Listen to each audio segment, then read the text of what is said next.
Bom dia, boa tarde, boa noite, seja lá onde e quando você estiver, começa agora o Sport Insider, nosso programa sobre negócios do esporte, gravado diretamente dos estúdios da N Sports em São Paulo.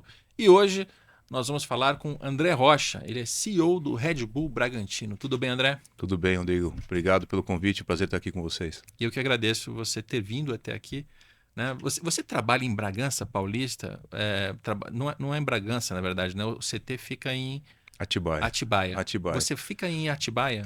Estou ficando em Atibaia. A ideia é que, à medida que eu consiga me desconectar da operação do centro de treinamento, eu consiga ficar mais em Bragança, que é onde vai ser a parte administrativa do clube no futuro.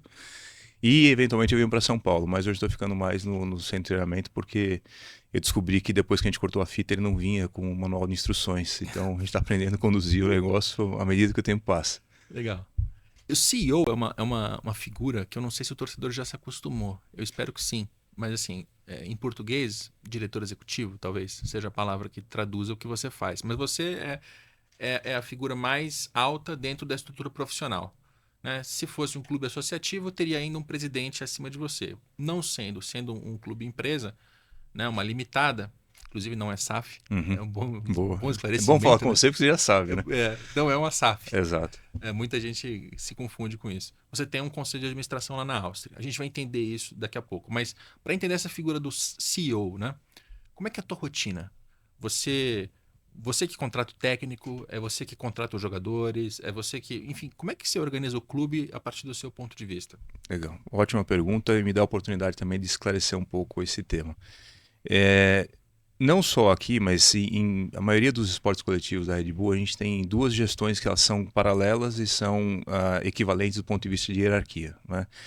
Um cuida da gestão do negócio e outro cuida do core, vamos chamar assim. Então, se eu pensar em hockey, trabalha da mesma forma. Aqui, nós fazemos esse parity, eu e o Diego Serri, que cuida de toda a parte esportiva. Tudo que cuida a respeito do gramado, tirando o próprio gramado, que aí eu cuido, tá com ele, né? E eu cuido da parte executiva. Então, eu tenho hoje 10 reportes diretos que vão desde a parte legal, finanças, RH, marketing, etc., o que é normal de uma empresa, no âmbito corporativo. O que muda um pouquinho da minha posição para uma posição de CEO no âmbito corporativo é que eu tenho comigo operações, então até por isso que eu estava falando do seu treinamento aqui para você agora há pouco, e expansão. Então, como a gente vive muito uma época de incremento de infraestrutura, essa parte está comigo, né, de gestão de infraestrutura, que inclui também a gestão dos gramados, dos equipamentos, o centro de treinamento, o estádio e aí por diante, né?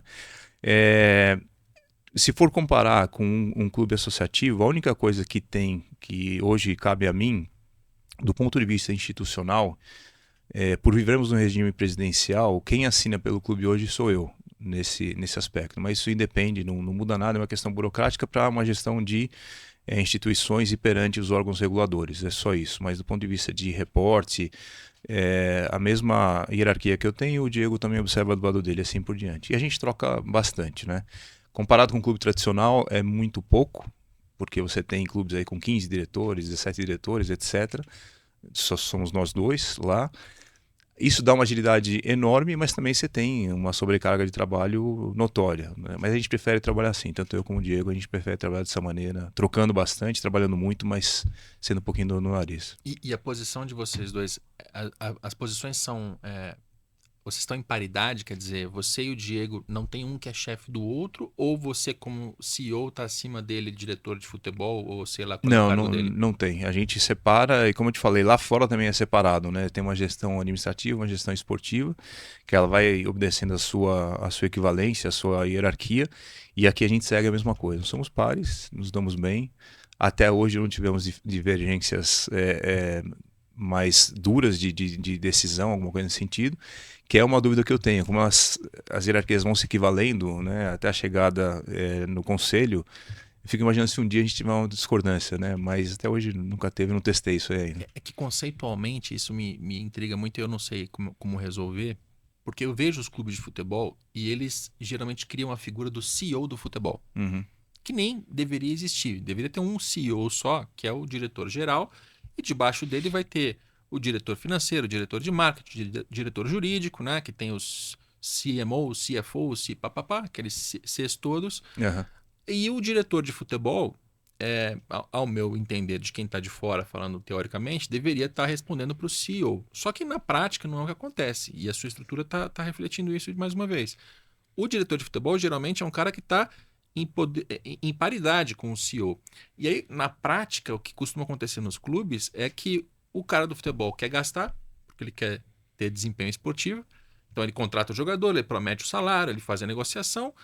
E o financeiro fica maluco, porque ele não consegue manter esse diretor de futebol no eixo. E o clube se endivida. A gente vê isso acontecendo muito em outros clubes. Aí eu não estou te pedindo para criticar a sua própria estrutura, porque ela está funcionando no seu caso. Mas para o futebol, como é que seria o modelo ideal? Provocação excelente, Rodrigo. Eu acho o seguinte, eu já trabalhei em empresas que elas sofrem dessa, em teoria, né, dessa dicotomia de objetivos, né? E eu tive líderes que me ensinaram que muitas vezes quando você cruza os objetivos, você consegue ter comprometimento de todos os lados para aquilo que é importante para a companhia, né? Eu me envolvo muito com os problemas do Diego e quero ajudá-lo no que for possível e imaginável. E ele também entende o que dele interfere no meu dia a dia. Então, não seria normal da parte dele esperar que ele vai gastar o dinheiro independente de orçamento. Da mesma forma que eu tenho que entender o que está acontecendo com ele para ajustar o orçamento nesse aspecto. E eu já vi isso em outras organizações, mas a sua provocação é super válida, porque é contraditório, no mínimo, você imaginar que, de um lado, para você ser avaliado por performance esportiva, quanto mais você gastar, é Soccernomics, né? Sim. Melhor é. E por um outro lado, você tem que imaginar que, putz, tem que ter uma certa sustentação naquele gasto, tem que ter uma evolução, no mínimo, razoável em relação a uma visão de longo prazo e a outras obrigações que a empresa tem, que, em teoria, é a parte do financeiro. Só que hoje, talvez pelo fato de sermos tão reduzidos do ponto de vista de quantidade de pessoas, é muito fácil eu entender onde o calo dele aperta e ele entender o meu. Pensando no conceito geral, você tem total razão. Fica difícil pensando que todo mundo, né, a torcida, a imprensa, os críticos, etc., eles vão pensar no quê? Performance esportiva.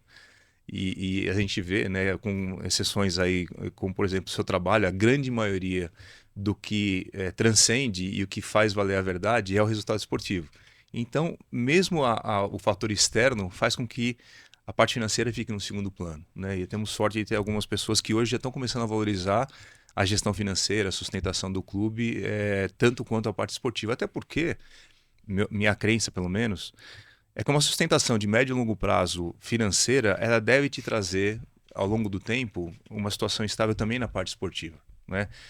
Você pega o Brasileirão nos últimos 10 anos, você teve clubes grandes que lutaram por título, depois foram rebaixados, outros quase foram rebaixados. Você fica imaginando, como é que você tem tanta variação? Não é só porque é competitivo. Talvez é porque o dinheiro que deveria ter sido mantido de uma forma um pouquinho mais razoável foi gasto de uma vez só e aí no ano seguinte você não tinha, e isso acaba levando a esse efeito chicote. Minha opinião, não estou tanto tempo no futebol assim, você pode me corroborar ou discordar de mim, mas olhando de fora, no longo prazo, é isso que me leva a crer. Você gasta demais, em algum momento a conta chega, você não consegue mais tirar, com raras exceções, né? E aí o esportivo acaba sendo prejudicado por uma falta de sustentabilidade financeira. Mas a gente está falando aqui, então, da administração do seu ponto de vista para baixo. Vamos pensar agora do seu ponto de vista para cima, porque você tem que reportar ao conselho de administração, né, aos donos do clube, que são os representantes da Red Bull. Como é que é essa relação com a Áustria?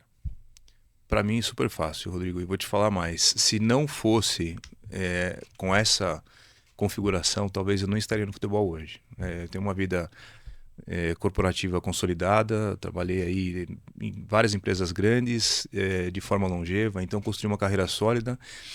Decidi vir para cá porque eu acho que tinha coisas a contribuir para esse lado, mas porque eu tinha a porta correta. A Red Bull não é uma empresa que... Não é um clube que pertence a uma empresa. Nós somos uma empresa que detém alguns clubes ao redor do mundo. Então, quando se fala de governança, é igualzinho uma empresa. Eu não tenho nenhuma dificuldade de entender, porque eu já vivi isso em outras empresas de grande porte, não é? Pode me gerar, eventualmente, alguma lentidão por ser uma estrutura matricial, como a grande maioria das empresas europeias são, né? E as que eu trabalhei também eram, né, matricial. Mas, por um outro lado, isso dá mais solidez, né? Dá mais bem-estar para o colaborador, porque você sabe que você está compartilhando de alguma forma as decisões. Você tem experts nas áreas que são necessárias terem experts, seja no âmbito administrativo quanto no esportivo. É uma empresa, eu não tenho nada de diferente em relação às outras empresas que eu já trabalhei. Tem calendário de orçamento, tem as revisões de orçamento, como todas as outras que eu já trabalhei. Isso facilita, né? Eu tenho gestão de comunicação independente, tenho uma gestão legal e independente, meu tributário busca algumas situações, óbvio, de coletividade no futebol, mas eu tenho também uma estrutura independente. Então, isso me ajuda demais a conduzir as variáveis que o futebol me traz para o business, porque eu sei que eu tenho um lastro dentro de uma corporação. Isso, para mim, me dá bastante tranquilidade.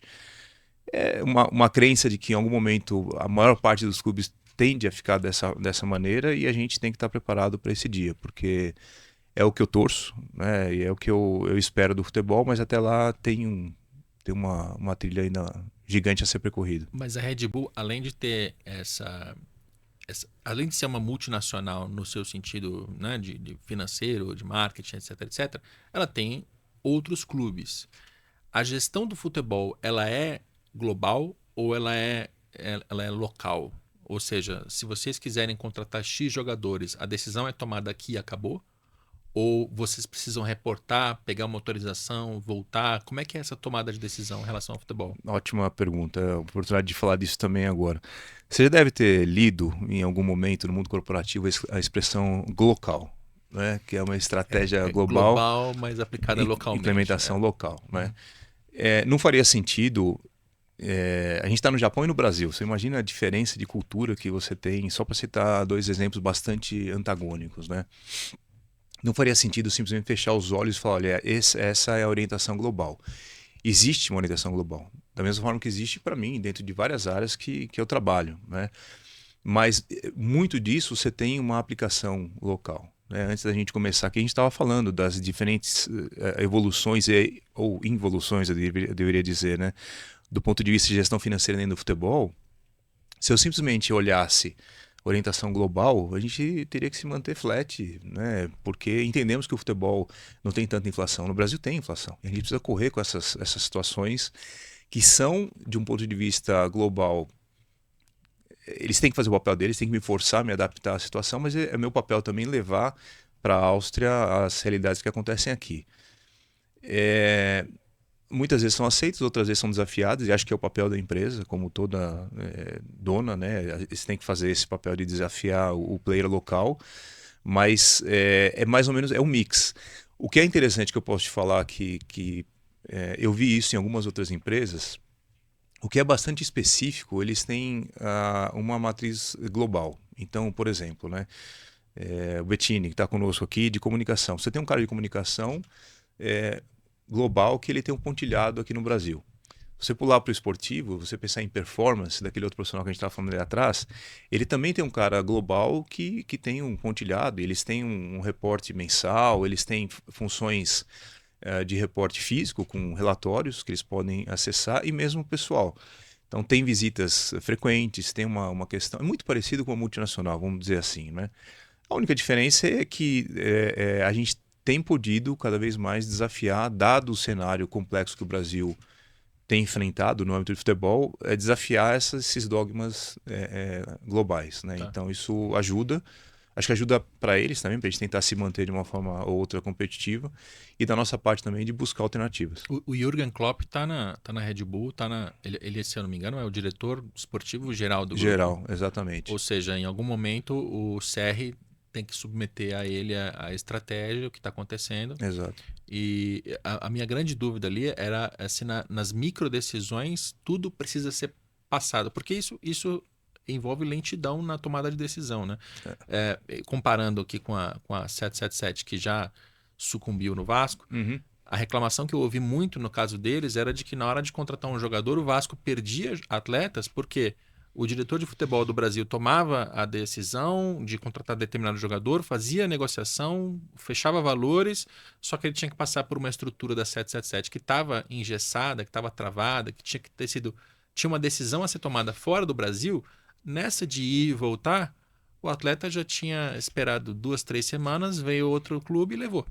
Eu lembro desse sofrimento, eu conversei com alguns deles, dessas figuras que estavam lá na Então. época, tanto do futebol quanto do 777, eles me falavam disso. Que é um desafio de MCO Total, como um todo, né? é, Desses grupos de clubes. concordo. Assim, se é uma multinacional, tem várias vantagens. Você tem um jogador do Leipzig que de repente vem para cá, Uhum. vice-versa. Mas se a estrutura ela não for feita de um jeito rápido, você perde o jogador. O que eu posso te dizer, Rodrigo, como toda multinacional e como toda empresa, você trabalha com alçadas de aprovação, né? O que é trivial, o que é previsto em orçamento, a gente não precisa ter tanto alinhamento lá, a gente não perde tanto tempo. Por um outro lado, o mercado vem se adaptando a algumas coisas. Hoje, se eu não me engano, a última vez que eu vi, a gente tinha mais de 90 SAFs já no Brasil, né? As interfaces, os agentes, de uma forma geral, eles têm se acostumado com isso, né? Se é um negócio um pouco maior, que vai ter um compromisso de mais longo prazo com a instituição, eles sabem e muitas vezes tem uma paciência extra conosco, porque eu acho que vale a pena, porque pelo menos sabe que vão receber em todas as suas instâncias tudo que é devido, né? É, óbvio que às vezes o Diego, né, ele fala, pô, mas poderia ser mais rápido, mas hoje essa rapidez vem de players talvez que não tem tanto cuidado com aquela negociação como a gente tem. E tenho escutado coisas boas até de agentes que falam com a gente, que bate papo comigo, e não tem nenhuma obrigação de falar comigo do ponto de vista decisório, porque tudo é decidido com o Diego, mas do ponto de vista de amizade, eles falam, pô, André, mas a gente já está acostumado, sabe que aqui demora um pouco mais. Eu acho que a gente está no meio termo, tá? Entre um dono que tem um bolso só e ele, olha, não, eu quero saber de tudo que está acontecendo, e um investidor que fala, não, eu tenho gente no local, mas que, guardadas as suas referências de alçada, não tem problema. Muito bom. Eu queria que a gente falasse um pouco sobre como funciona o negócio da Red Bull, do clube de futebol, e a gente pode separar isso em receita e custo. Um ponto que me chama a atenção foi quando você falou de busca por patrocínio, porque olhando para o negócio do Red Bull Bragantino, quando foi montado, inclusive, a gente já sabia que a camisa ia ser a marca da Red Bull e a marca de um fornecedor de material esportivo. Ponto. Uhum. Né? E o dinheiro que entraria por aquela via seria um dinheiro que viria da matriz carimbado como um patrocínio. Essa realidade mudou? Qual que é a tua demanda hoje por conseguir patrocinador? Como é que você está vendo as propriedades de uniforme, propriedade de campo, de estádio, enfim? Como é que é a tua vida comercial? Esse é um assunto que me fascina, porque eu acho que tem a ver com a forma que a gente opera, mas tem a ver muito também com o conceito de marketing, né? A gente está vivendo uma realidade no Brasil, Capelo, e você acompanha isso muito de perto, que eu sei, de pulverização de propriedades dentro de um kit, né? Considerando o kit não mais a camisa, mas camisa, shorts e meião, né? E para mim é um certo dilema, porque você pegar as melhores pesquisas do assunto, eles dizem o seguinte: o torcedor comum ele tem uma capacidade de memorizar até 3 marcas diferentes, né? Em até 5 inserções. Estou falando comum, assistindo um jogo normal, etc.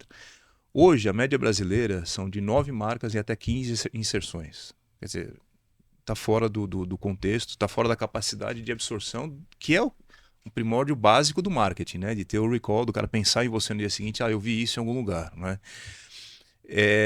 Isso coloca uma pressão para a gente, do ponto de vista financeiro não, porque eu imagino o seguinte: quanto maior for o espaço que eu der para minha patrocinadora, mais aquele espaço vale. Uma questão básica de terreno, né? O terreno está maior ali dentro daquele real estate que eu estou oferecendo. Por um outro lado, as outras propriedades que eu vendo também têm um valor maior, porque vai estar associado a uma marca importante que traz para eles também um efeito, um halo effect ali das pessoas estarem valorizando a marca deles, estarem associadas a uma marca tão poderosa. Pela escassez, porque sabem, como você sabe, que a frente nunca vai ser vendida, né? Que esse negócio... E atrás eu também faço questão de manter um dos principais espaços, eu mantenho com a minha empresa também, então vai sobrando cada vez menos, né, dessas propriedades. Minha busca, ela tem, obviamente, 2 conceitos. Um conceito normal de composição de receita, né? E segundo, a minha busca de mostrar o quanto que isso pode evoluir mediante uma estruturação do projeto. Ao longo que o tempo passa, a gente vai se estabelecendo no ponto de vista esportivo como mais consolidado também, e a gente crescendo como projeto. Porque, vamos falar a verdade, né? São 5 anos de projeto, então estamos no sexto agora. Já tem muita coisa interessante acontecendo. Minha capacidade de atrair esses investimentos, ela cresceu 5 vezes nos últimos 5 anos. Não foi linearmente crescendo 100% ao ano, mas se você pegar o CAGR desse negócio, tem um crescimento relevante.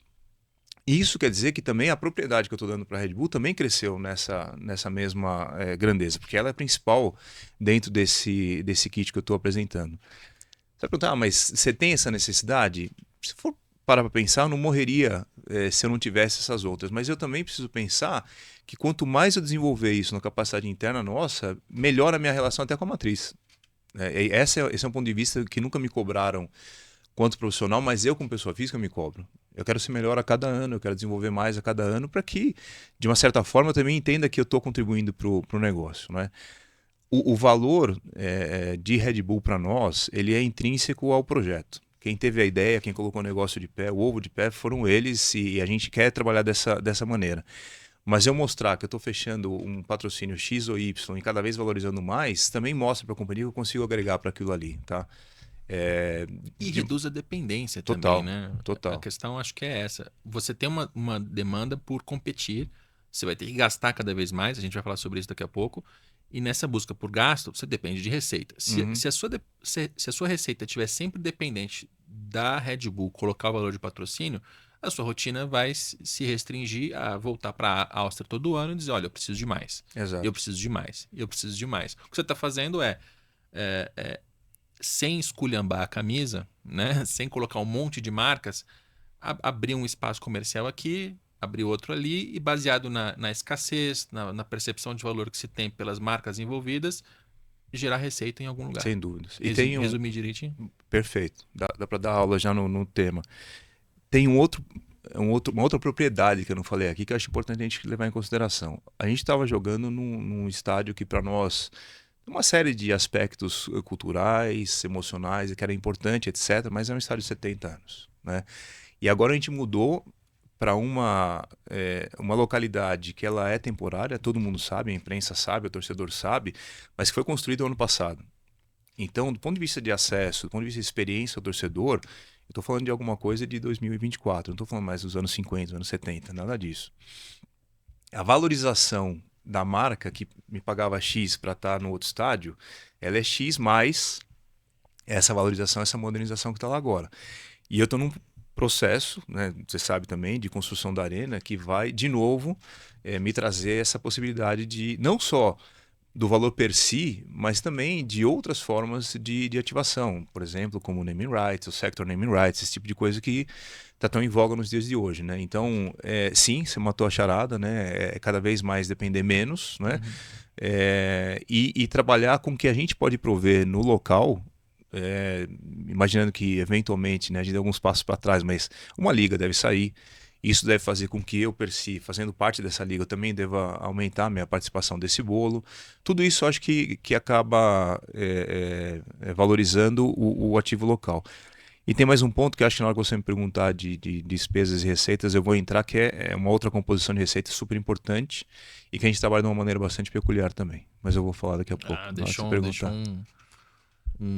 como é que é o nome? Um easter egg, Exato, pode ser. Coisa para depois. Legal. Bom, direito de transmissão é algo que já está fechado, então a gente não tem muito o que debater. Patrocínio é essa situação. Estádio. Estádio, você falou do ponto de vista comercial agora. Uhum. Do ponto de vista de geração de receita com bilheteria, com sócio-torcedor. Quando o Bragantino foi comprado pela Red Bull, um dos pontos que foi tratado como virtude foi o seguinte: olha, a Red Bull está comprando o Bragantino porque, sendo um clube de torcida mais modesta, a pressão política vai ser bem menor, a pressão midiática vai ser menor. É mais fácil você comprar o Bragantino do que comprar o Corinthians, para dar uma comparação grosseira. Agora, a realidade no sexto ano, entrando no sexto ano, você precisa também gerar receita com essa torcida. Como é que está essa perspectiva de geração de receita com a torcida? É a torcida de Bragança Paulista? É a torcida no interior de São Paulo como um todo, do capital, enfim, para onde vai? Esse é meu calcanhar de Aquiles. Eu sei que como bom conhecedor do nosso balanço, você fez essa pergunta chave, porque realmente é um calcanhar daqueles que eu tenho, né?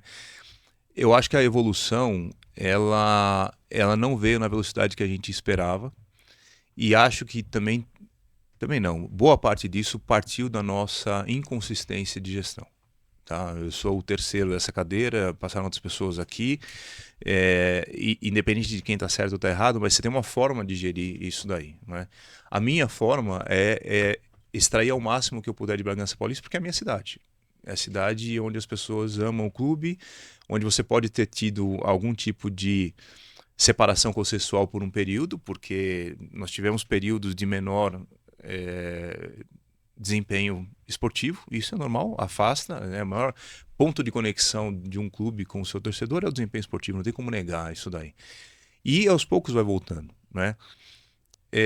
E acho que em alguns momentos se pensou em região, se pensou, e ser o segundo de São Paulo, porque a gente não ataca Brasil. Não adianta eu querer ser bom em algum outro lugar se não for bom na minha região primária. Isso é o que eu acredito, vindo de marketing, vindo de outras áreas. A não ser que você está trabalhando no ambiente de Oceano Vermelho e você tem uma fruta madura já na secundária, mas não é o nosso caso. Não é o nosso caso. Eu acho que eu tenho muito para fazer ainda pela cidade de Bragança Paulista para começar a buscar esse retorno deles e a partir de um segundo momento, eventualmente pensar em regiões secundárias, né? E isso, Rodrigo, eu te falo nas mais diversas instâncias, né?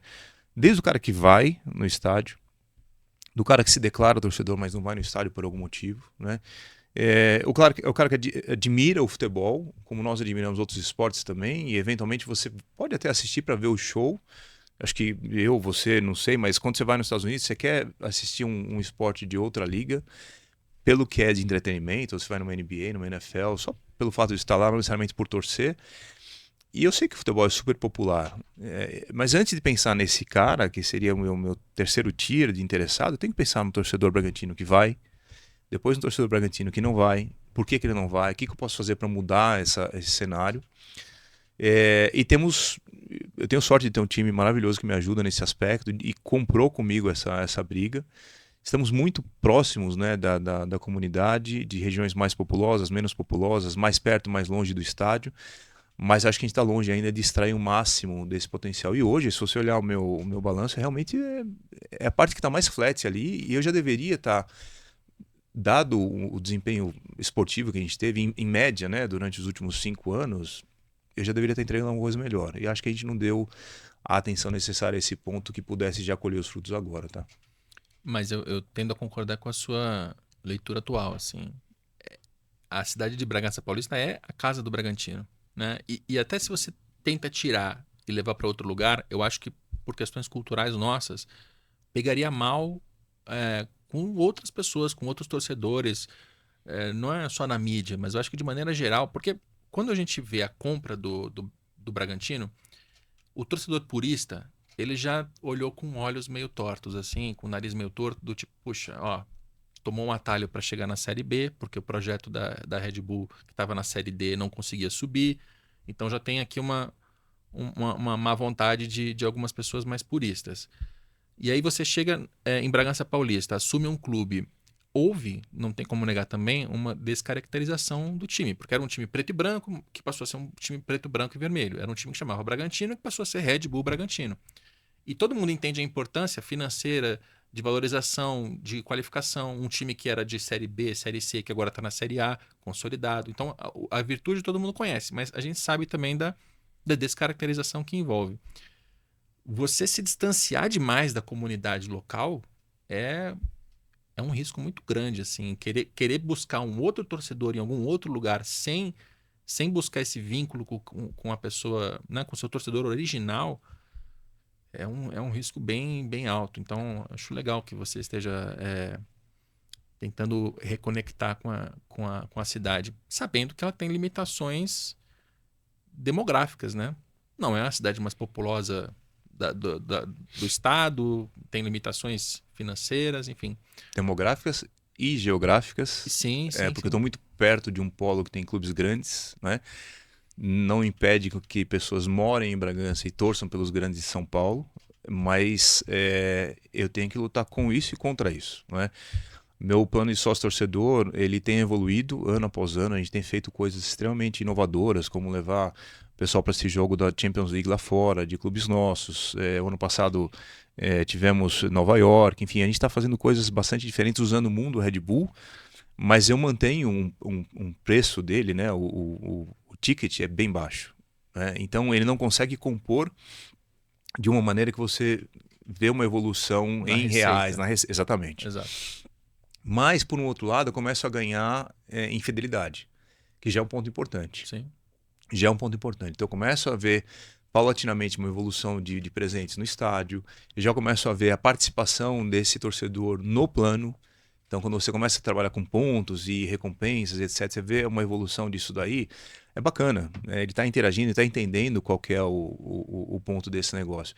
E uma coisa que você falou que eu tenho que concordar, apesar de ter pouco tempo no futebol, não ter vivido essa época do Bragantino, mas se ser um apaixonado pelo futebol, nós temos outros exemplos de clubes que mudaram, até clubes fortes, né, que já tiveram né, bom desempenho, e que por N motivos, não me cabe comentar, mudaram de domicílio e não existem mais. Exato. Né, justamente por isso, Você perdeu uma perde. identidade, né, e o futebol no Brasil ele é muito tradicionalista, né? Ele é muito culturalmente tradicionalista e acho que não adianta, não cabe a mim lutar contra isso. Eu propus isso para o time quando eu cheguei, o time comprou a ideia, por isso que a gente tem trabalhado tanto e tão mais consistentemente nisso, mas acho que a gente perdeu alguns anos por faltar esse foco, entendeu? E ter um estádio cheio, ainda que esse estádio não tenha o ticket médio mais alto, né, possível, ter um estádio cheio faz parte do projeto, porque você vai entregar uma transmissão mais legal, você vai ter mais gente conectada com a marca, enfim, agrega como um todo. Total. Eu fui meio ardido aqui na minha crítica em relação à descaracterização. Você já deve ter ouvido esse blá blá blá muitas vezes. Ainda incomoda no dia a dia? Isso ainda é uma pauta? Eu acho que tem um negacionista que esse cara eu não vou poder convencer. Tem o cara que vê a parte boa, mas ainda lembra da parte ruim. E tem um cara que já tá junto com o fluxo, né? Já foi junto com isso daí. O ponto para mim, que acho que a gente precisa trabalhar como comunidade e, de uma forma geral, cultura do futebol, né? É não permitir, e o Brasil tem esse problema, né? Não permitir que o excesso de tradicionalismo de certa forma, desprestigie uma condição comercial melhor. Posso te fazer mais claro esse statement, né? Eu tive falando com um head de SAF há pouco tempo atrás e ele me chorando as pitangas de, puxa, eu não posso mudar muito o uniforme porque você tem um associativo, que o associativo pega no pé e etc e tal. O que, assim, todos nós somos torcedores, a gente gosta do time, a gente entende o que aquilo representa. Só que se eu tiver sempre duas camisas muito claras e muito típicas, eu não tenho por que todo ano um torcedor comprar uma nova. Né? Então, não é o torcedor bragantino que sofre com isso. Né? É o torcedor brasileiro de uma forma geral. Se você parar para pensar, André, vamos lembrar qual foi o clube que mudou drasticamente uma camisa, por qualquer que seja o motivo, né? E fez essa camisa virar um sucesso. Poxa, eu tenho N exemplos que poderiam ser alavancados como exemplos duradouros e todo ano acontecer isso, como acontece na Europa. Na Europa hoje você tem a camisa número 1 muito clara e mesmo assim você muda alguns detalhes dela para fazer ela mais vendável. A camisa 2 já foi. Hoje, se você me falar um time tradicional da Europa que tem uma camisa 2 estabelecida, é raríssimo de você pensar. Por quê? Você está evitando que esse clube tenha uma fonte de renda diferente. Né? Podemos falar de Real Madrid, de Barcelona, Juventus. A gente pode tentar lembrar como que é a camisa número 2 do ano passado, como é que vai ser, você não vai conseguir, nem eu vou conseguir. A gente vai confundir com o ano anterior, etc. Ou com uma terceira camisa, eventualmente. Porque eles já acordaram para essa situação de que não estou matando a tradição do clube só porque eu estou trocando uma cor de camisa. Né? Eu acho que você tem que ter uma primeira, e essa primeira tem que, obviamente, constar da história do clube, qualquer que seja essa história, se ela é curta ou é mais longa, mas daí por diante, se eu gosto do clube, eu tenho que pensar qual a melhor forma de gerar uma receita em relação a isso, entendeu? E o ano passado, eu fiz uma viagem meio férias e meio trabalho, né, na Inglaterra, e eu comecei a ver algumas lojas de clubes extremamente tradicionais, né? E você via aquelas araras, né? Coleções antigas. Cara, e você vê clube que tem uma rivalidade absurda na mesma cidade, com uma terceira camisa, ou eventualmente até uma segunda, que é da cor predominante daquele Sim, sim. oponente.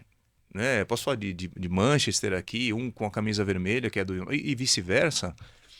Mas por que isso? Porque aquele cara que comprou aquela camisa naquele ano, ele sabe que é uma camisa única, que provavelmente não vai repetir tão cedo na coleção dele. Então, ele, no fundo, ele sabe que ele contribuiu para o clube do ponto de vista financeiro, mas que ele também tem uma peça dele que é única, é exclusiva. Então, eu penso dessa maneira, tá? Eu não quero, obviamente, eu não vou ficar inventando isso, porque eu tenho uma torcida para dar satisfação, mas eu acho que o Brasil, de uma forma geral, precisa evoluir mais nesse aspecto, minha humilde opinião. Também tô por aí, mas como eu tô no ponto de vista do entrevistador, eu tenho que provocar. Exato. Então, eu também me considero mais nesse fluxo que você citou de quem vê todo o valor e necessidade de se manter a tradição, porque é a tradição que distingue futebol de negócios quaisquer. Uhum. Só que algumas questões têm que ser adaptadas para que se sobreviva, para que se respire, para que se... E no caso do Bragantino, voltando ao ponto mais grave, que não é a camisa, é o próprio clube, entre um clube de Série C, que não tinha capacidade de competição, e um clube de Série A, que tem capacidade de competição, mas que mudou ligeiramente de nome e de cores, eu não vejo muita dúvida de que esse segundo cenário hoje é mais favorável ao torcedor do que era o anterior. Então, essa é a minha opinião, para não ficar em cima do muro. Vamos falar de gasto? Vamos. Vou chegar no ponto Chegamos num que ponto, deu num um. ponto sensível. É, Por que sensível, né? Quando a Red Bull chega e compra o clube, a primeira sensação que o mercado tem é assim, acabou. Acabou a competição, porque a Red Bull tem muito dinheiro, ela vai colocar muito dinheiro. Olha só o que ela está fazendo no Leipzig, né? Então o Leipzig ele fica muito competitivo, ele sai de um clube de pouca relevância na Alemanha para um clube que está jogando Liga dos Campeões, que tem reforços, que tem etc. E no Brasil vai acontecer a mesma coisa. O balanço financeiro de vocês é um balanço que não tem lá muita transparência. Né? Então tem várias páginas que não são publicadas, então sempre fica uma dúvida exatamente de quais são os valores específicos. Tal. Mas eu sei por apuração do último relatório de finanças que eu publiquei aqui, né, o último que eu fiz, mas o primeiro do Sport Insider, que a folha salarial de vocês está próxima ali de 125 milhões de reais por ano. O que é uma folha bem baixa comparada a outros clubes brasileiros. Então, os clubes estão na casa dos 200 milhões na Série A, 250, 300. E quando vai falar de Palmeiras e Flamengo, muito mais do que isso. Então, eu tomei, nessa apuração, eu tomei um choque de saber que você está fazendo tanto futebol com tão pouco. Essa foi minha primeira impressão quando eu vi esses números. Como é que é a tua vida em relação a gasto? Você tem um orçamento que é muito...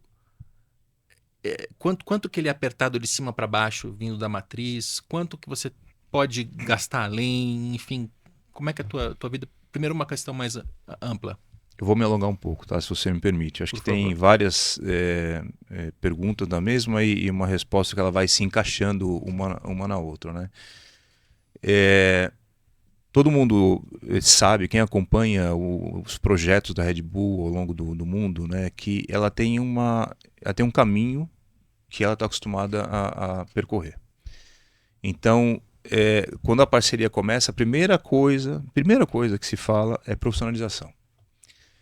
Isso depende muito do clube em voga, pode demorar mais ou menos.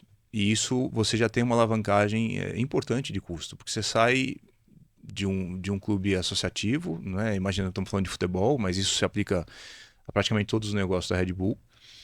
E pode demorar mais ou menos, mas você vai alavancando, você começa a trazer outros profissionais, você começa a especializar, você começa a dividir responsabilidades, e isso vai agregando folha, vai agregando, a gente sabe quanto custa folha, enfim, em todos os aspectos. Uma vez acabado esse primeiro processo, você entra no segundo processo, que é de desenvolvimento de infraestrutura, que é um momento que a gente está vivendo agora, aqui no Brasil, e que já vivemos em outros clubes. Né? Quando o pessoal bateu o olho no Leipzig e colocou como referência, já viram o começo de uma jornada vitoriosa, mas ninguém via que o clube começou na quinta divisão com 300 pessoas assistindo, né, aquilo ali. Então, você tem um período de maturação do processo, você tem que reformar um estádio, você tem uma série de fatores, né, uma construção do centro de treinamento, porque isso faz com que diminua a minha dependência e, consecutivamente, as despesas, né, eu vou chegar lá mais para frente. Mas nós estamos passando por esses processos, né? Por essas etapas. Então, o primeiro ponto é esse daí, né? A comparação com o Leipzig, ela tem que considerar que o Leipzig ele maturou antes de ter esse pico de gastos. Exatamente. E o Bragantino não está nesse ponto Porque de a maturação gente ainda. talvez está seguindo. Se eu tivesse sido campeão, talvez em 21, e faltou pouco, por um gol, né? A gente não foi campeão em 21. Muita gente olhava e falava, falei, ia acontecer como o Leipzig. Quando, na verdade, a gente estava terminando, foi 21, estava terminando um processo, ou na metade de um processo de profissionalização ainda. Tinha muita coisa por fazer ali ainda, né? Nem a construção do centro de treinamento tinha começado. Então, eventualmente, poderia acinzentar um pouco os olhares algumas pessoas, né? Poder falar, olha, como eu falei, está vendo, agora acabou a competição, mas não, a gente estava no começo de um processo e, por um certo lado, eu até acho que foi bom não ter ganho. Porque a gente pôde focar no que é básico e fazer o que a cartilha nos pede. Fase 1, fase 2 e depois a fase 3, que seria a alavancagem da infraestrutura implementada, que a gente vai chegar lá um dia. Senão se criaria um oba-oba e uma expectativa de Exato, repetir e eventualmente você, para se manter, você ia ter investimentos além da conta, sendo que você não fez um básico ainda. Tá. O torcedor não brigue comigo, mas Sim. olhando de forma eu estendi fria... um pouco mais a resposta só para não ficar Exato. essa margem. De uma forma fria, seria um acidente de percurso. Tá.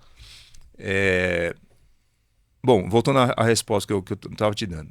E aí a gente volta num processo de entendendo que a gente pertence a uma empresa e a uma empresa limitada. Eu não sou um dono, e até aí um porquê da gente ter uma certa redução de informações de balanço. Esses balanços são auditados por empresas Big Four, etc. Mas o ponto eu não estou ali para alavancar e revender.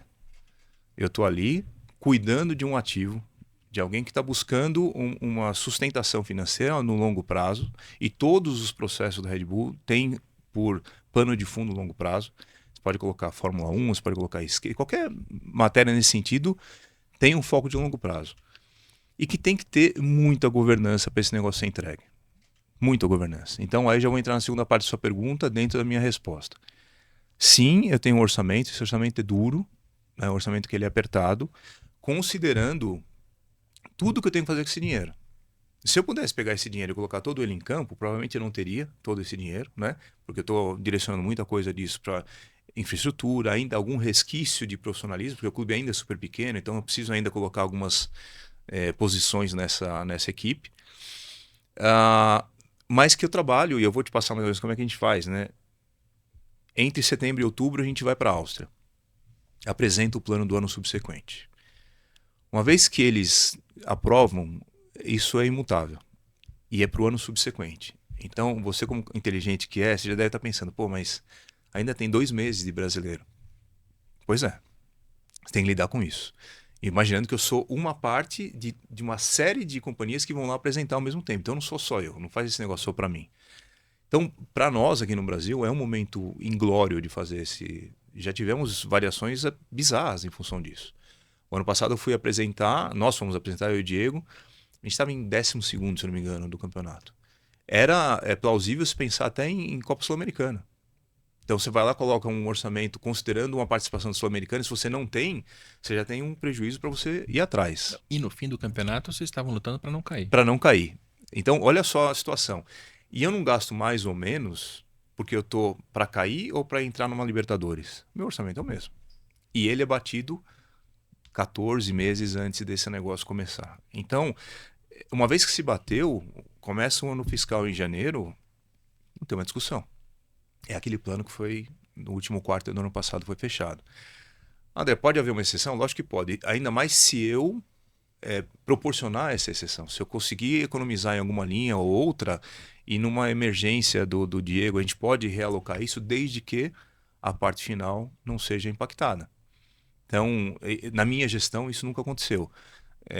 de uma certa forma, porque a gente conseguiu bater nos últimos 2 anos o orçamento de vendas, que também é orçado, né? Não é um negócio que a gente coloca lá e não tem que ser aprovado, tem que ser aprovado. Mas a minha gestão orçamentária, ela é igualzinha de uma empresa como outra qualquer. Durante o ano eu tenho 2 revisões, né? Uma revisão prévia que acontece em meados de abril, e você tem uma outra em setembro, pré-aprovação do plano do ano subsequente, né? Que é para fechamento daquele ano. Por isso que a gente luta muito com esse estigma que a Red Bull tem dinheiro sem fim. Não. Imagina o seguinte, esse negócio tem que ser sustentável, né? E tem que ser sustentável no longo prazo. Não é para ser sustentável esse ano e o próximo ano o negócio, olha, tá mais ou menos e tal. Não, não, não. Tem que ser sustentável e tem que se encaixar à medida que os anos passam. Pode existir ano que a performance sobrepõe e você vai ter uma receita muito maior, porque você tem as premiações, etc. Então pode ter uma outra como o ano passado, que ficou aquém das nossas expectativas e você tem que compor com algumas outras coisas, mas a parte de Mas baixo é a última negociável. linha, ela é É inegociável. inegociável. Ou seja, vou ser bem grosseiro agora. Se você, nessa negociação de orçamento, decide, junto com a matriz, que você arrecada 400 e gasta 400. Mas aí começa o ano seguinte e aquela classificação de Libertadores que você estava certo que ia conseguir, não conseguiu. Aquela receita de premiação que você até não tem mais. Exato. Isso significa que você vai ter que conseguir receita em algum outro lugar para cumprir aquela despesa. Ou se não conseguir essa receita, você vai ter que gastar menos. Simples assim. Mas a última linha vai continuar sendo zero de um jeito ou de outro. Simples assim. Você não consegue chegar em julho, agosto e falar, austríacos, pelo amor de Deus, em alemão, eu preciso de mais 100 milhões aqui, porque senão vai rebaixar. Uhum. Você pode até tentar, né? Posso tentar, mas provavelmente você vai me falar, em setembro do ano passado você poderia prever isso. E não previu. Você não previu, agora... Tá. Assim, por isso que é tão importante essa minha relação com o Diego, né? Porque muito do que se economiza está do lado de cá e muito se gasta está do lado de lá. Só que eu também tenho que ajudá-lo em um momento que ele precisa gastar. Então, é uma empresa, como qualquer outra empresa que você tem linhas e você pode ir gerenciando essas linhas. Mas o que eu acho bacana, que é o que nos dificulta, mas ao mesmo tempo nos ajuda, é essa fidelidade ao que é proposto por nós mesmos para a Áustria. Eles não pediram para a gente colocar 100 ou 50 a mais ou a menos. Uhum. É esse o número, é esse o número. Então, case com ele pelos próximos 14 meses, entendeu? Legal. Eu te agradeço por acertar a minha pergunta, porque eu te fiz uma pergunta longa com vários aspectos e você acabou respondendo muito bem. Mas é porque tem várias questões nessa parte de despesa que eu acho que são mal levadas pelo público, né? Primeiro era esse contraste entre o Bragantino e o Leipzig, que você já esclareceu. Depois, a ideia de que o orçamento do Bragantino é solto porque, como tem muito dinheiro na multinacional, pode gastar à vontade. O único ponto que eu ainda queria que você comentasse é sobre um orçamento que, na minha opinião, é um orçamento baixo, né? Eu repito aqui o valor que eu apurei: 125 milhões em folha salarial para atletas. Então a gente não está falando aqui de gasto administrativo, a gente está falando de folha. É um orçamento que coloca o Bragantino entre as menores folhas da Série A. Então, por exemplo, no ano passado, quando o Bragantino estava lutando para não cair, Soccernomics, como você disse no começo da entrevista, era o lugar natural para estar, condizente com o gasto de folha salarial do Bragantino. Assim, para você ser cobrado para ficar em décimo, em quinto, em primeiro, você teria que gastar uns 200 milhões a mais. Sendo, assim, financista aqui, tá? Isso choca um pouco, porque eu acho que as pessoas têm a percepção de que o Bragantino tem muito mais dinheiro do que deveria. Você é cobrado por isso, assim, no seu dia a dia, por torcedor, por jornalista? As pessoas acham que você é um sheik árabe e não é? Eu acho que a melhor analogia que a gente pode fazer é ter um pai rico.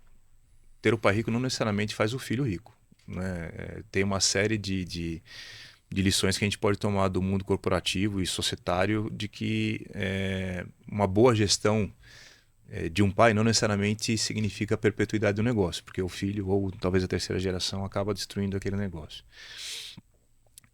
Eu acho que ao longo do tempo, boa parte das pessoas envolvidas no nosso dia a dia entendem esse modus operandi, vamos chamar assim, né? É, nós somos uma empresa que se destaca pelo fato de fazer coisas extraordinárias, né? Desafiando os grandes e buscando fazer mais com menos, né? Eu poderia pedir muito mais, eu poderia, numa outra empresa, né, conseguir um orçamento que me deixasse próximo dos grandes, etc. Mas talvez eu não seria tão leal aos motes que a companhia e eu concordamos, como, por exemplo, desenvolver as estrelas dentro de casa, de buscar, através de um centro de treinamento de excelência, desenvolver novos talentos, que, obviamente, eles vêm com um custo menor, porque eu estou gerando esse talento, né? E até do ponto de vista de valor de marca, seria muito fácil se eu fizesse uma seleção, comprasse todo mundo e ficasse sempre no top 3.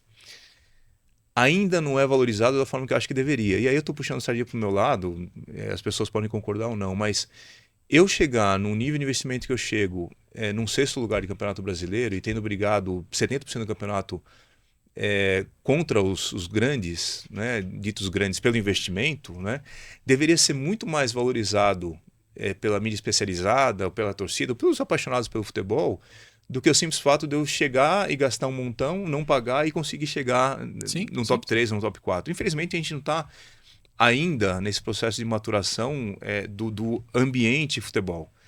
Mas aos poucos, tem pessoas que começam a valorizar. Né? Você mesmo, né, já acabou entendendo. Pô, é bacana entender que você pode. Tem um risco, lógico que tem um risco. O risco é inerente. O risco é inerente. Porque você paga A, você tem que esperar A. Você não vai esperar 3A. Não, Se você conseguir com a folha que 2A. você tem, se você tivesse sido rebaixado no ano passado, teria sido um resultado natural. Não um resultado legal, claro que Uhum, não, mas sim. teria sido um resultado natural. Ainda bem que não caiu, minha opinião de novo, pessoal, porque eu acho o projeto muito bom de estar na Série A. Agora, eu sinto que a percepção popular não é essa. A percepção popular é o Bragantino é riquíssimo E gasta muito. e gasta muito. É. E tem, tanto é que tem pouco patrocinador na camisa, tanto é que você vai ver o próprio balanço que mostra pouco, mas mostra ali no endividamento. Você tem uma dívida alta com partes relacionadas, o que tudo indica é dinheiro que vem da matriz, enfim. Eu acho que a história está mal contada, assim. As Uhum. pessoas elas não têm essa noção de que você tem feito muito futebol com pouco. E é um perfil da companhia, né? Se você É, parar para pensar, por que na Fórmula 1 a gente não contrata um piloto já consagrado? Porque o mote da companhia é dar asas às pessoas e às suas sim, sim. ideias, certo? Seria muito, muito, muito mais caro se eu trouxesse um piloto já consagrado, né? E eu não cresceria junto com ele. Porque eu estou trazendo meio que a receita pronta. Então a gente entende que no futebol é mais ou menos a mesma coisa. E quando você entra na terceira fase do desenvolvimento de parcerias da Red Bull, que é a alavancagem da infraestrutura implementada, eu acho que aí o negócio vai ficar interessante. Que aí você vê o que está acontecendo no Uhum. Leipzig, por exemplo. Né? Você, entre 8 Champions League, você participar de 7 consecutivas, É, é um negócio, né? A gente recebeu os caras aqui faz um mês, mais ou menos, né? De 25 atletas que vieram para cá, 16 eram das suas seleções nacionais, né? Você não faz isso do dia para a noite. Você tem muito tempo para considerar. sim. Só que hoje os caras já têm um estádio maravilhoso, né? Que gera outras receitas para eles, né? Eles têm um escritório que está fechado, está tudo bonitinho e tal, centro de treinamento consolidado.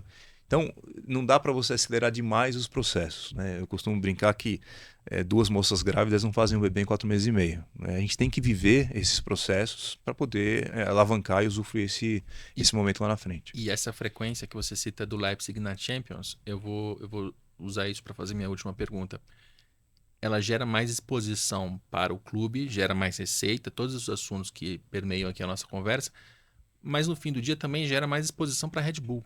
Ou seja, um dos objetivos primários de todo esse investimento, que é gerar retorno para a marca de energético, acontece mais se o projeto for bem sucedido. E aí minha pergunta para você é: quanto que você é cobrado ou acompanhado, ou qualquer que seja o verbo, pelo time de marca da Red Bull? Assim, vocês conversam, eles sabem, claro que eles sabem quem é o André, mas vocês conversam no dia a dia, você tem uma reunião periódica com a turma da marca, tem alguma métrica que você tem que entregar, enfim, quanto que a marca Red Bull de energético te cobra? A gente conversa muito, Primeiro porque somos amigos, somos contemporâneos de outras vidas passadas e trabalhar na mesma empresa. Hoje, a conversa, sabendo daqueles 3 processos, né, as 3 etapas da Red Bull, eles sabem onde a gente está. Então, hoje, é muito mais pela torcida de que façamos bem as etapas, né, e de que possamos, nas ativações que a gente tem em conjunto com a marca, fazer bem feito, né, e a torcida pelo resultado, porque somos brasileiros, a gente gosta do futebol, gosta de ganhar, etc. Mas não tem uma cobrança no sentido de valor de investimento versus o valor do retorno. Por quê? Você parar para pensar, Rodrigo, já tem alguns fatores que são importantes nossos, assim, pelo tamanho do futebol no Brasil, isso é uma questão de estatística, não é porque o André é brilhante nada disso. Nós temos tanta exposição através do futebol que ela transcende demais o tamanho do clube. Então hoje eu já tenho um retorno para eles de exposição de marca que é gigantesco. Quase só perde só para a Fórmula 1, porque eu estou falando de 216 milhões de fãs de futebol no Brasil, com audiência, seja aberta ou fechada, que são gigantescas. Eu enfrento clubes de torcidas gigantescas, né? Essas torcidas não torcem para mim, mas eu estou junto de uma audiência e está mostrando isso daí. Todo mundo sabe quem é. Todo mundo sabe, e como você falou lá no começo, né? A questão de marca, de branding no kit, ela é muito viva, né? Acaba até ficando bonito, né? A gente tem vendas de camisas em outros estados porque o pessoal gosta, a camisa usa para ir no shopping, esse tipo de coisa. Mas por incrível que pareça, quando a gente conversa, e hoje estava conversando com um deles de manhã, estava no escritório aqui de São Paulo, cara, mas estamos aí, precisamos voltar a ganhar e tal, não sei o quê. Muito mais no sentido de que faz bem para todos nós estarmos ganhando e estarmos em evidência de um ponto de vista positivo de exposição.